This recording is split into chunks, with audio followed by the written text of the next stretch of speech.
Thank you so much, and good morning to everyone.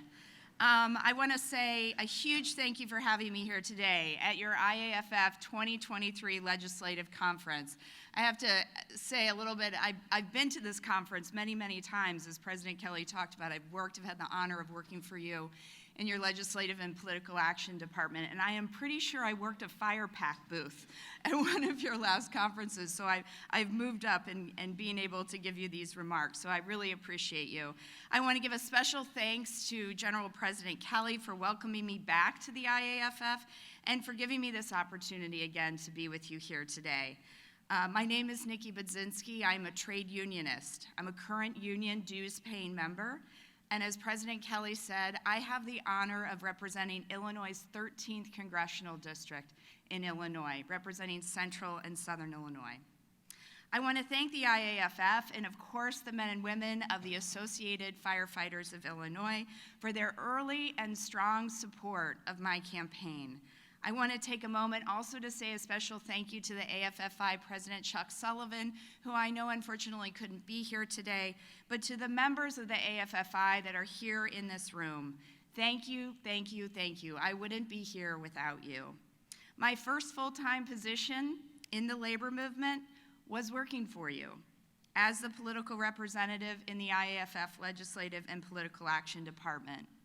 I made some great friends at the IAFF, and I know some of my former colleagues are here today, so if you will indulge me in allowing me to say a special thank you to some of these friends that are both mentors and true leaders I know within the union. AGP Kevin O'Connor, IAFF Political Director Tim Dupin, Deputy Political Director my good friend Tom McKeechin, and I think we all know the woman that makes the magic happen in our Legislative and Political Action Department, Dean Cox.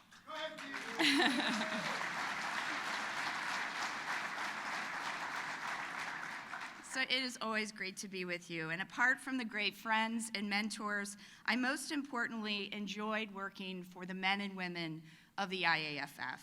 You are the heroes in our communities, the people that are on the front line, making sure when people are at their most vulnerable, in crisis, in need of emergency help, and facing probably the worst day of their life, you are the heroes that show up. And so thank you for that. When I was a member of the IAFF team, I worked with you to help advocate for the full funding of the fire grants and the SAFER Act. And now as a member of Congress, you have a new partner in me to making sure we reauthorize those critical programs that ensure you have safer equipment and the support you need for your very dangerous jobs. In Congress, you can count on me to have your back. That is why I will be supporting the Honoring Our Fallen Heroes Act when it is reintroduced, because we can no longer deny the occupational connection between cancer and the fire service, and you deserve the full benefits for your service.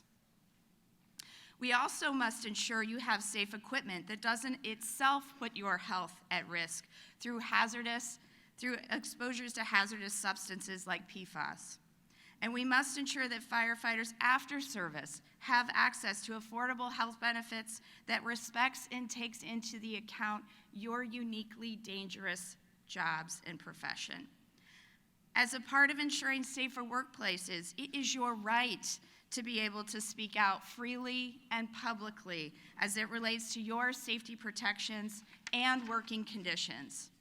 This is also what is fundamentally important about collective bargaining rights for all working men and women in this country.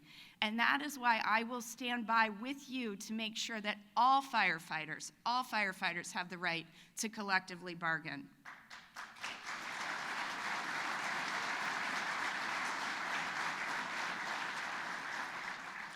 You have always had my back, and as I said, I will have yours in Congress, fighting for these issues that I know matter most to you and to our communities. I want to be sure to acknowledge also the servicemen and women who've gone from fighting for our country in the military to fighting fires here at home. I am so honored to have been appointed to the House Veterans Affairs Committee and its Subcommittee on Health, where I'll have a seat at the table working to make sure you have the access to all of the benefits you deserve. I'm specifically focused on mental health and behavioral health, and making sure our veterans have the access to the specialized care that they too deserve. I look forward to getting this work done together, and I know it will require collaboration. The IAFF taught me the importance of bipartisanship, and I look forward to working with Democrats and Republicans to honor your service to our communities. I'm looking forward to partnering with you and the IAFF on behalf of all of our nation's firefighters. I want to thank you again for this opportunity to come back home and to speak to you today. I wish you all of the best in this legislative conference, as I know you're going to be talking about many critical issues that are happening on Capitol Hill.